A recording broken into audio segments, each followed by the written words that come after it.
相隔1年再戰新西蘭。咁啊，今次主要目的咧就係去南島環島嘅。咁啊，首先喺北島呢個嘅 Auckland 落腳先啦，然之後揾地方住啦。咁啊，第2日咧就去咗朋友隻雙體帆船住2日1夜啦。咁啊，順便打魚啦。好啦，我哋參加下呢隻雙體船，叫做 Lagoon。依家喺 Auckland 啦。咁呢度係成個國家應該係全世界最多帆船嘅一個國家。咁可以睇下呢度係有啲揸船嘅位啊，食飯海啊，去個住嘅地方先啊。咁啊，可能今晚瞓呢度。咁呢一張床，咁啊，洗手間、廁所。呢有張床。哇！OK。Hello。戴翻隻帽先。咁啊，救生衣啦，喐佢哋度救生衣。咁啊，睇看先。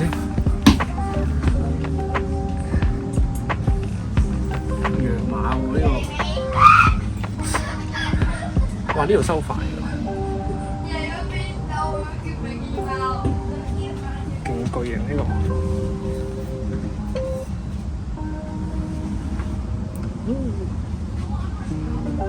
OK。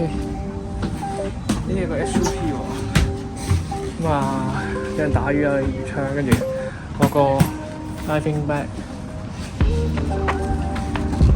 冰箱，你食先。哇，有包冰喺度。跟住呢個 barbecue 啦。咁睇下前面啦，咁有個細嘅船仔喺後面，著未艇。好。哇，啲倉蓋。咁啊，呢度曬太陽應該1流，雖然我唔中意曬太陽。哇！好啦，依家出咗呢個 Auckland 啦。咁啊，依家開咗個主帆呢個嘅細帆啦。咁啊，依家出發，行緊好似8落啊！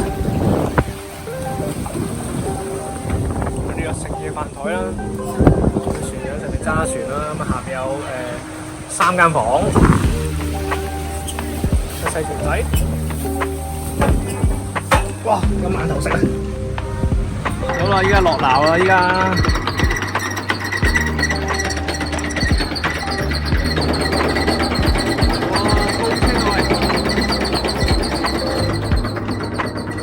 咁啊，用風帆揸咗個零鐘度啦，咁啊揾咗目的地啦。咁就依家去咗一個嘅地方叫做 Waiheke Island 嘅地方。咁啊，即刻就放無人機去睇一睇今日嘅能見度如何啦。咁啊，就咁睇咧。咁啊，至少我諗都有8米至10米以上能見度嘅。咁啊，見到啲水比較碧綠啦，就冇想象中嘅大藍色咁嘅顏色啦。咁啊，可能因為呢邊都始終比較內陸啦，近河口嘅地方啦，所以啲水比較偏綠色嘅。咁啊，今日主要目的係打紐西蘭嘅三刀魚啦，同埋呢個嘅睇下見唔見到 kingfish 啦。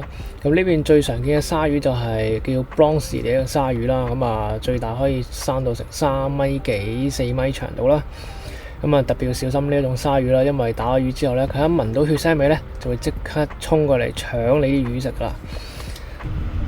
第一潛，咁啊首先游到岸邊先啦，咁啊望水底，哇 OK 喎，唔錯喎，我諗都有10米能見度喎。咁啊潛咗落去啦，望一望下面有啲咩先啦。咁啊，因為呢個係紐西蘭嘅北島啦，咁啊冇鮑魚嘅，咁啊鮑魚生活喺啲比較偏凍嘅水域啦。咁今日水溫係23度啦，咁啊十分之暖嘅。咁已經見到下面有幾條三刀魚喺度游緊噶啦。咁啊呢邊三刀魚同澳洲三刀魚同埋香港嘅三刀魚有啲唔一樣嘅。咁呢一度啲三刀魚咧，主要都係食草啊，即係啲海草佢哋，所以呢邊釣魚佬咧好難釣到呢種魚啊。但係澳洲同埋新西蘭華人咧係特別中意食三刀魚啊，即係呢一種魚啦。OK，咁所以都係好常會請即係落海打魚嘅人去幫佢打魚啦。OK， 咁啊佢哋覺得好食啊。我個人認為就悉尼嗰邊啲三刀魚比較好食啲嘅，咁啊新西蘭嘅麻麻地偏腥。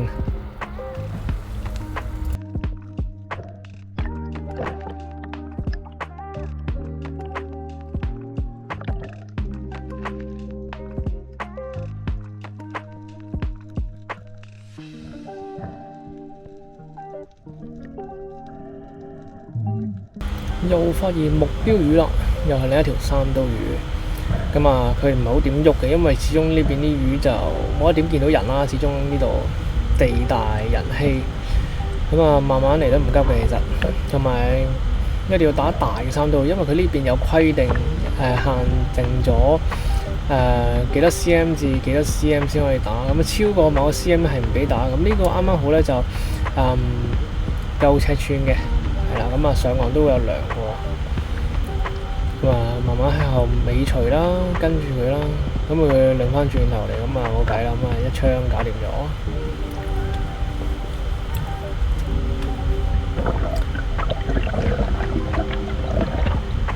咁啊水深大約都係講緊5米到水深嘅啫，都係，咁啊十分之容易。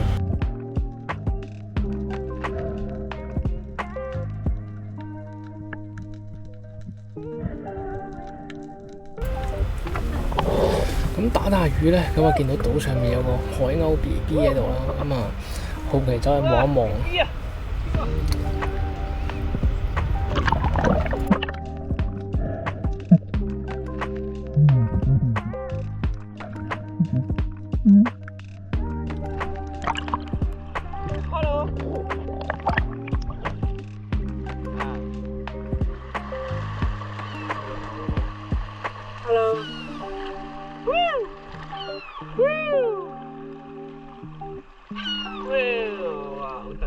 咁啊睇完海鷗之後啦，繼續下潛啦。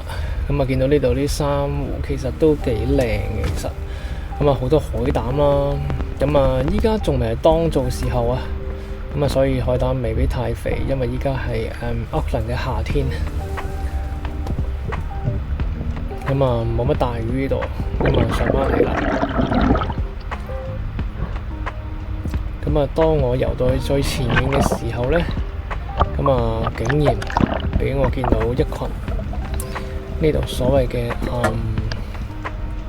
澳珊好似叫，咁啊大群游過啦，咁啊當然就唔執輸嘅，整翻條先啦。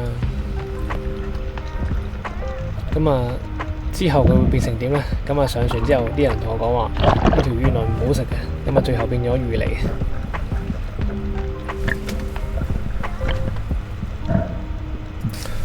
好，到最後啦，去咗角落頭位，啲流水啊比較大啲啦，咁我覺得呢度最有機會見到 kingfish 嘅一個地方啦。咁啊好唔好彩，咁就真係俾我見到條 kingfish 喺呢度游緊水，咁啊即刻下潛啦，然之後引佢過嚟啦，咁啊一槍搞掂，咁啊收復咗呢條 kingfish。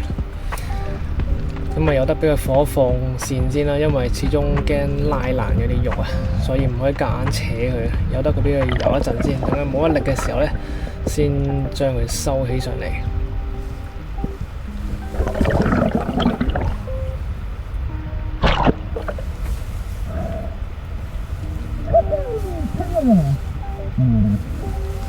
我已經諗到已經點樣可以煮呢條魚啊！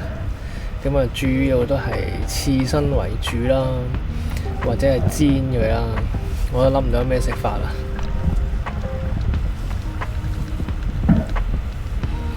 咁我見到啲水真係，其實都幾清嘅真係。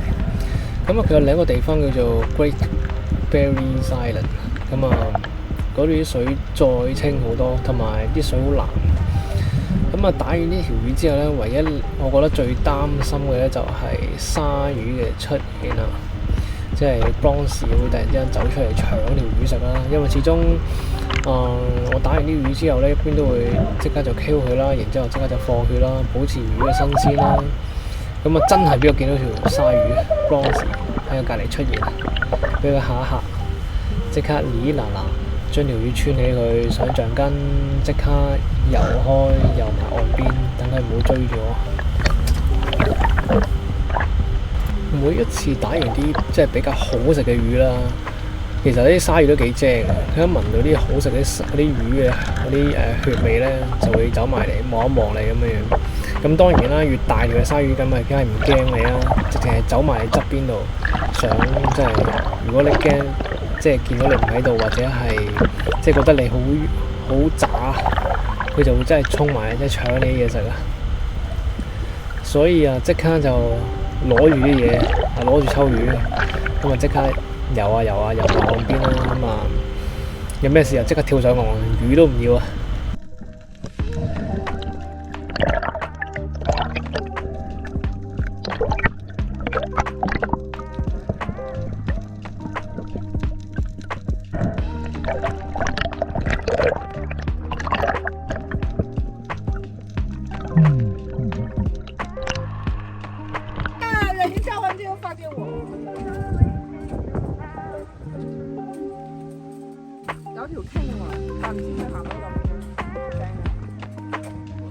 好啦，打完魚之後呢，就係幫手開海膽啊！咁啊，佢哋開得太慢，所以就由我親自操刀，用最快嘅方法開海膽啦。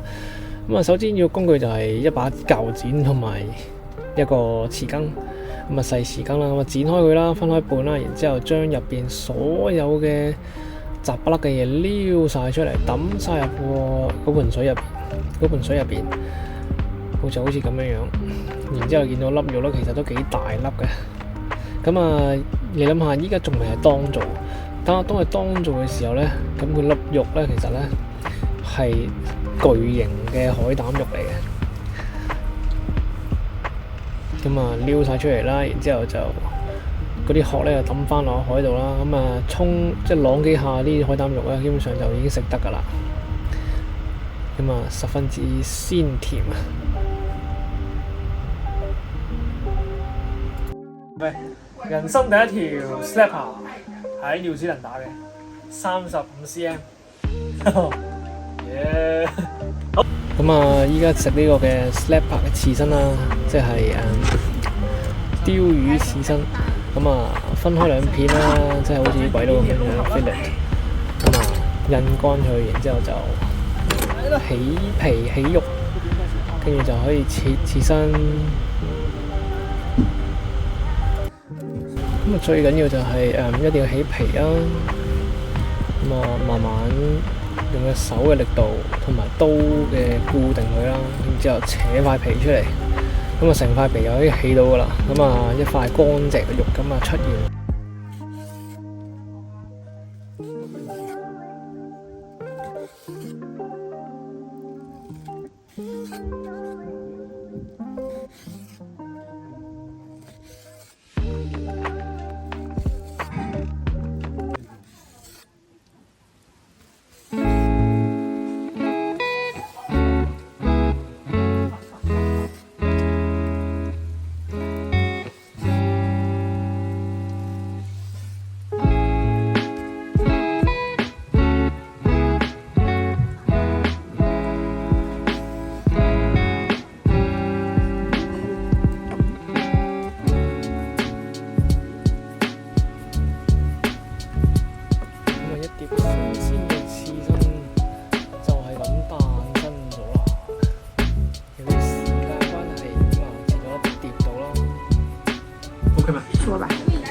第一次食呢個海膽蒸蛋，哇！超多海膽嘅，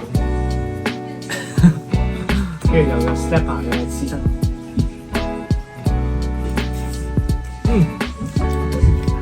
好食。OK，去啦。食完嘢之後咧，差唔多日落啦。咁啊，呢邊日落得比較快啦。咁啊，時間過得真係快，又係時候講拜拜。咁啊，如果有興趣繼續睇下一集咧，咁啊，因為我去呢個紐西蘭，咁啊，總共去咗10幾日嘅，咁啊，之後再執好多片出嚟啦，咁啊，更多嘅打魚片啦，係啦，咁啊，如果有興趣咧，可以 follow 我啦，跟住係啦 ，subscribe 啦，記得。多謝晒你嘅支持啊！仲有就欣賞下新出嘅 DJI Neo 嘅機種啦，航拍 Waiheke Island 嘅日落啦，咁啊唔錯嘅影得，咁啊有 4K 嘅，依家係拍緊，多謝觀賞。